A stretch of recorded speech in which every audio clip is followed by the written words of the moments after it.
Depuis novembre 2005, Rémi Bégeot a changé d'activité professionnelle. Il est devenu écrivain public. Un métier, dit-il, vieux comme le monde. On a connu jadis les scribes et plus tard au Moyen-Âge des personnes qui écrivaient sur les marchés.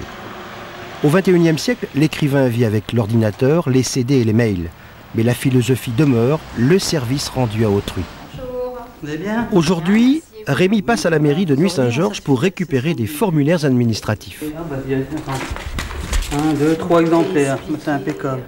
Après, Rémi rencontre une de ses clientes. Il va rédiger pour elle le document nécessaire à la vente de son véhicule. Elle est à Dijon ce matin ? Oui. C'est à votre déplacement ? Oui. On va aller rentrer, on va pas causer dehors. On va se m'installer, je rentre et puis je m'assieds. L'écrivain public, c'est d'abord un conseiller. Vous cherchez votre document, le certificat de cession. Il y a des formalités qu'on n'est pas vraiment au courant, pour lesquelles on n'est pas vraiment au courant. Et bon, un écrivain public, je trouve que ça pallie un peu au manque d'habitude qu'on peut avoir pour faire tous ces papiers-là. Rémi est un homme attentif et une personne dite de confiance. Vous êtes exploitant agricole. Il se met bien à la place des personnes qui l'aident et je trouve que c'est intéressant. Ses missions sont très variées. 4 fois par semaine, au nom de son association Trait d'Union, Rémi Bégeot se déplace dans des maisons d'arrêt comme ici à Dijon. Habilité dans sa fonction d'intervenant pénitentiaire, il va à la demande des détenus qui en ont formulé la demande, rédiger pour eux des courriers de manière manuelle. Bonjour, c'est Machko. Bonjour, bien ? ça va ? Il y a du monde ? Oui, il y a un peu de monde là, donc je vais vous donner la liste. Ouh là là. Pour le quartier homme. Donc... Tout d'abord, je tiens à te remercier pour ton courrier.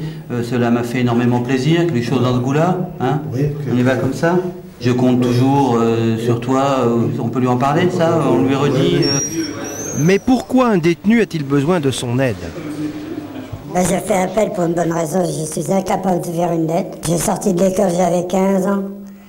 Et je suis retourné dans une ferme, je ne savais pas lire. Je ne savais pas écrire. J'étais mieux avec les vaches et j'étais mieux dans le jardin qu'à l'école.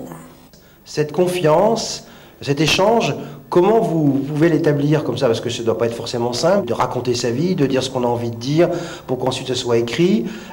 Comment ça se passe entre vous et lui? Monsieur Bégeot ne rentre pas dans les trucs officiels. On écrit ce qu'on veut, on dit ce qu'on a à dire, mais il ne pose jamais de questions de prison ou sur une question quelconque. Il se contente simplement d'écrire ce qu'on lui demande d'écrire. En très peu de temps, donc je vais passer de quelqu'un qui va faire un courrier, vouloir rédiger un courrier soit au procureur, soit au chef d'établissement, ou soit une lettre administrative.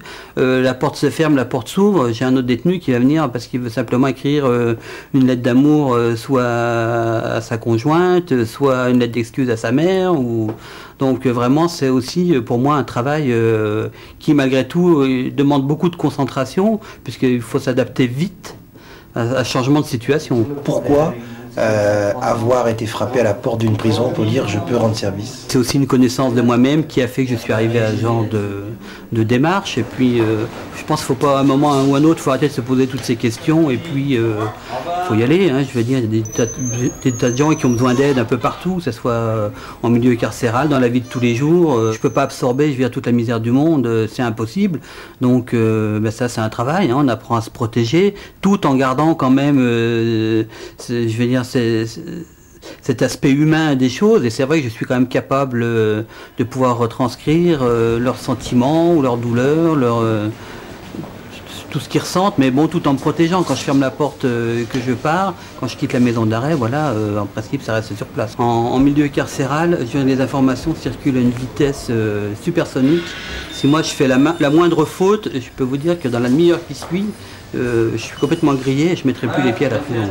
C'est un respect que je dois tant aux clients qu'aux détenus, et puis de confiance. C'est ce qui fait ma force, c'est de pouvoir dire voilà, vous me faites confiance, je saurai la garder. En prison, je suis la main qui écrit pour le détenu.